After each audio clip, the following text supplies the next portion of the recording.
कि हुकूमत की नींदें हराम हो गईं, जाती उम्रा में सफ़े मातम। तो मौलाना ने राज जरदारी को कहा भी है कि मुझे आपसे कोई गिला नहीं है, मुझे उनसे गिला है जिन्होंने मेरे साथ धोखा किया। रहमानुर्रहीम नहमदुहु व नसल्ली व नसल्लिम अला रसूलिहिल करीम।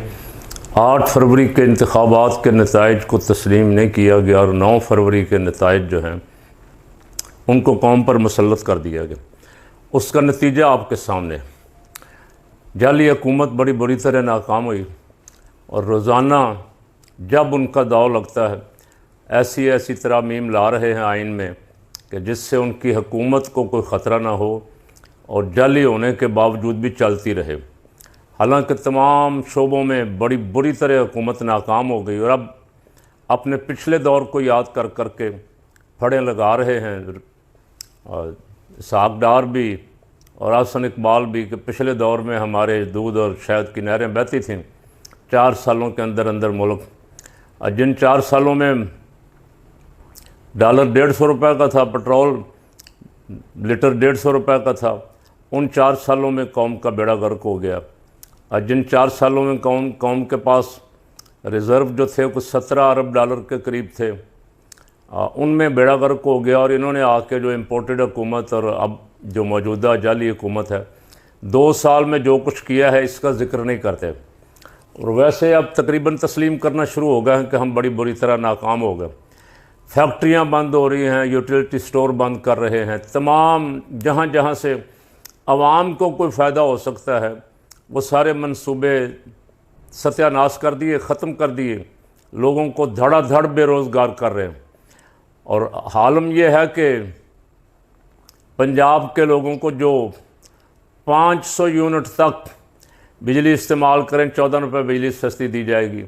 एक धोखा दिया गया है, आँखों में धूल झोंकने की कोशिश की गई है, लेकिन उसकी भी ख़बरें जो आ रही हैं उसमें भी जो जालसाजी है। अच्छा, जितने का रिलीफ दिया गया है उससे कई गुना ज़्यादा के इश्तिहारात दिए जा रहे हैं चैनलों को, अखबारात को, अरबों रुपया। ये इस ख़ानदान की पुरानी आदत है कि जब भी इक़्तिदार में आते हैं तो ये फिर सरकारी ख़जाने का बेदरेग इस्तेमाल करते।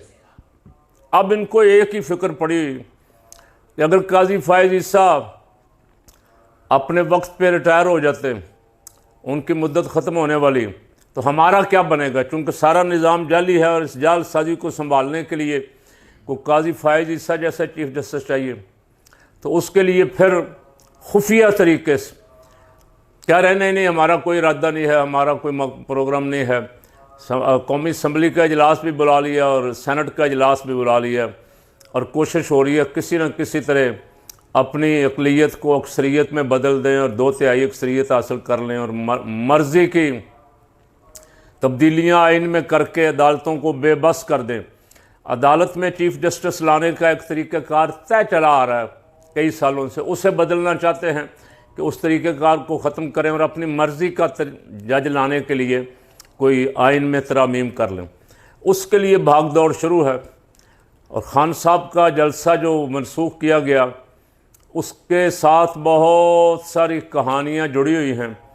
कहा जा रहा है कि रात को मुलाकात हो गई, मामला तय हो गए हैं, खान बाहर आने वाला है, 8 को जलसे की इजाज़त दे दी गई है। ऐसी ऐसी ख़बरें उनके अपने हामी लिफाफे साफ़ी भी फैला रहे हैं कि हुकूमत की नींदें हराम हो गईं, जाती उम्रा में सफ़े मातम।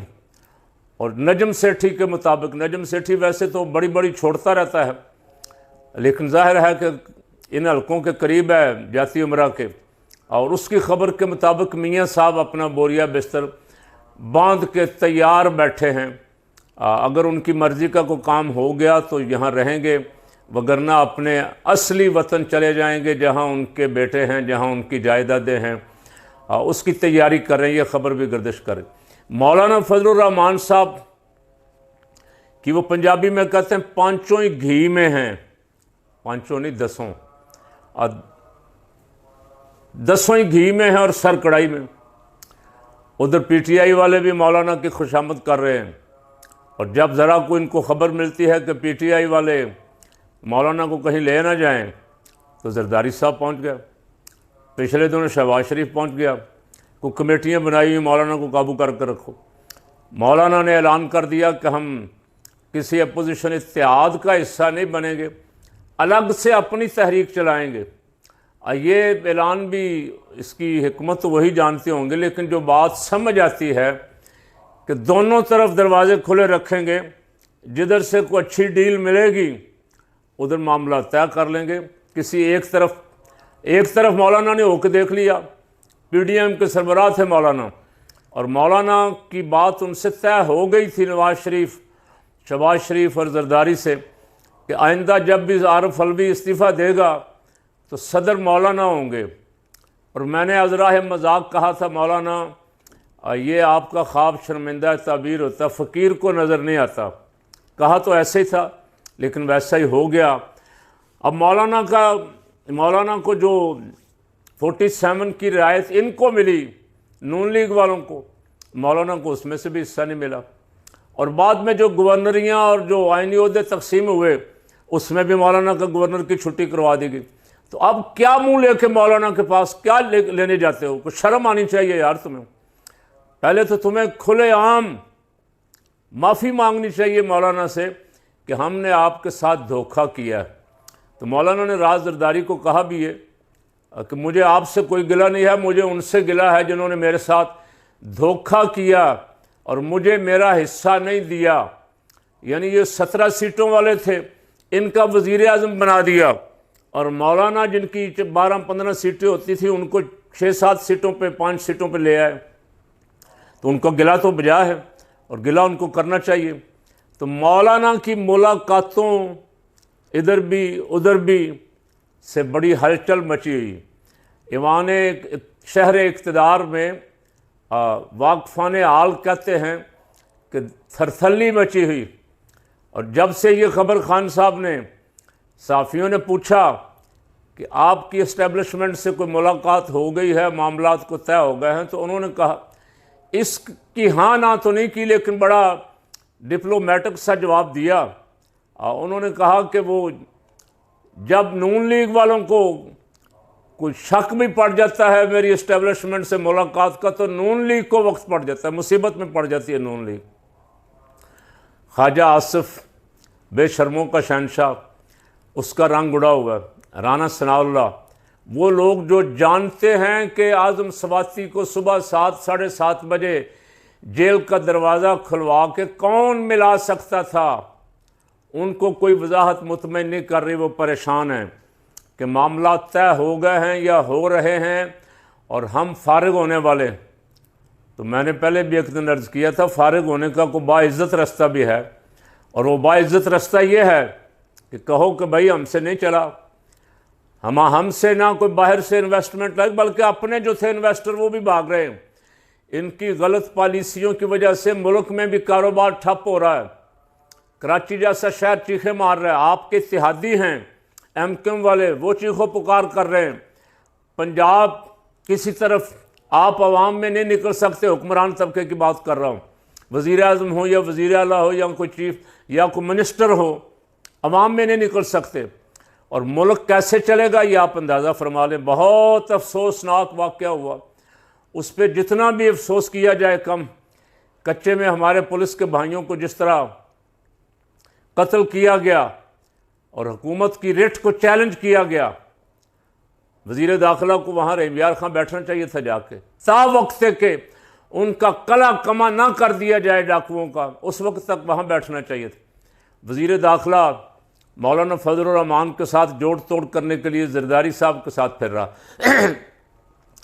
और वज़ीर दाखिला साथ क्रिकेट बोर्ड का चेयरमैन भी है। और पाकिस्तान की तारीख में पहली बार पाकिस्तान बांग्लादेश से मैच, क्रिकेट का टेस्ट मैच बांग्लादेश से हार गया है।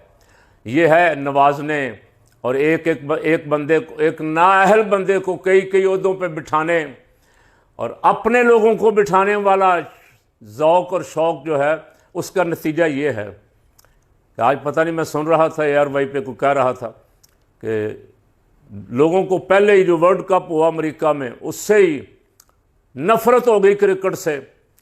और जब ढांचा इस तरह का सिफारशी, अपनी मनपसंद का, नाअहल लोगों का जिनका उस खेल से कोई ताल्लुक़ नहीं है, जब इस तरह का ढांचा लाया जाएगा तो फिर यही नताइज होंगे। आपको बंदा क्रिकेट जानने वाला जो इन मामलात को समझता है, विकेट को समझता है, वहाँ क्या टीम खिलानी चाहिए उसको समझता है, और जब तक वो नई क्रिकेट बोर्ड पे आएगा, क्रिकेट कैसे चल, मुल्क नहीं चल रहा इनसे। मुल्क बा इसी तरह नाअहल बंदे को, इसहाक डार वज़ीर ख़ारजा, इसहाक डार डिप्टी प्राइम मिनिस्टर, इसहाक डार दाता दरबार कमेटी का चेयरमैन, इसहाक डार तमाम इक़्तिसादी कमेटियाँ जो बनी हुई हैं उनका भी करता धरता, और बड़ा दावा है, उसको भी दावा है कि मैं बहुत दीनी आदमी हूँ, मैं दाता साहब का बड़ा अक़ीदतमंद हूँ। और चंद दिन पहले जब काजी फैज़ हमीद को गिरफ़्तार किया गया, यहाँ तहवील में लिया गया, तो नून लीग वाले जो नाच नाच के घुंघरू तोड़ रहे थे ना, उनमें इसहाक डार साहब भी टपके, और इसहाक डार साहब ने क्या बकवास फरमाया कि काजी फैज़ हमीद का गिरफ़्तार हो जाना मोजज़ा है। ला हौला वला कुव्वता इल्ला बिल्लाह। ये मोजज़ा है तो किस नबी का मोजज़ा है? इसलिए कि मोजज़ा तो नबी के साथ ख़ास है। किसी गैर नबी की के करिश्मे को, उससे ऐसे खर्क़े आदत को वाक़या हो जाए, उसे करामत कहते हैं अगर मुसलमान हो। और अगर मुसलमान भी ना हो, दज्जाल हो, शैतान हो, तो फिर उसे करामत भी नहीं कहते। लेकिन ये जो अपने आप को बड़ा, हम बड़े खादिम हैं दाता दरबार के, हम बड़े दीनदार लोग हैं, बड़े सब तुम्हारा करम है आका, ये बात अब तक बनी हुई कह के लोगों को बेवकूफ़ बनाने वाले हैं। इनको इतनी अक्ल और इतना शऊर और इतना इल्म भी नहीं है कि ऐसे वाक़यात को मोजज़ा कहना जो है कितना बड़ा जुर्म है। नबी आ ही नहीं सकता, हुज़ूर ख़ातमुन नबीयीन है, हुज़ूर के बाद कोई नबी नहीं आ सकता, तो मोजज़ा कैसे आएगा? मोजज़ा तो जो भी ज़ाहिर होता है नबी के हाथ पे होता है, और नबी की वजह से, नबी की अज़मत बढ़ाने के लिए, दुश्मनों पे रोब बिठाने के लिए, दुश्मनों के दिल में इस्लाम को गालिब करने के लिए अंबियाए किराम सलामुल्लाह अलैहिम मजमईन के मोजज़ात जो हैं वो अल्लाह की कुदरत से उनके हाथों पे सादिर होते हैं। तो ये आम जाहिल आदमी तो कहे तो चले समझ आती है कि ये बिल्कुल जाहिल अनपढ़ आदमी है, इसको पता नहीं मोजज़ा, करामत और दज्जाली में क्या फ़र्क है, ये ऐसे क्या बैठा। लेकिन जब ऐसे मनसब पे फायज़ आदमी दाता साहब जाके उर्स की तकरीबात का इफ्तिताह करते हुए झूठ बोल रहा कि हमारे दौर में दूध और शहद की नहरें बहती थीं, हमारे दौर में ये था, हमारे दौर में वो था, तो अब किसका दौर है? 2 साल हो गए, तुम्हारा ही दौर है। फिर तुम्हें वहाँ से बुलाया गया, मिफ्ताह को हटाया गया, और मिफ्ताह कहता है कि इसहाक डार ने मुल्क की मईशत का 1.5 साल में बेड़ा गर्क करके रख दिया। अब बेपनाह कर्जे देने वाले हैं, पास कुछ नहीं है। हल सारी दुनिया को पता है हल क्या है।